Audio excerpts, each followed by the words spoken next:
నీ మనసు చాలా గొప్పదమ్మా. అయినా ఆ కావేరికి శత్రువయ్యావంటే నువ్వు గొప్పదానివే. ఇప్పుడేంటి?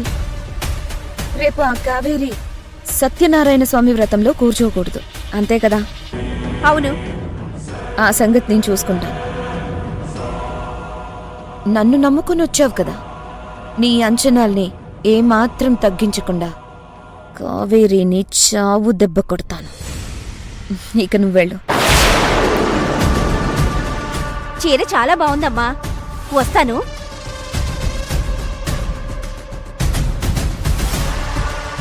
ఏంటి మేడం, ఈవిడి చీర కోసం ఎంత ఘోరమైన చేసేలా ఉంది? చాలా మంది చీరల కోసం కాపురాలే కూల్చుకుంటున్నారు. ఇది ఆ బాపతే. అవునేమజా మేడం,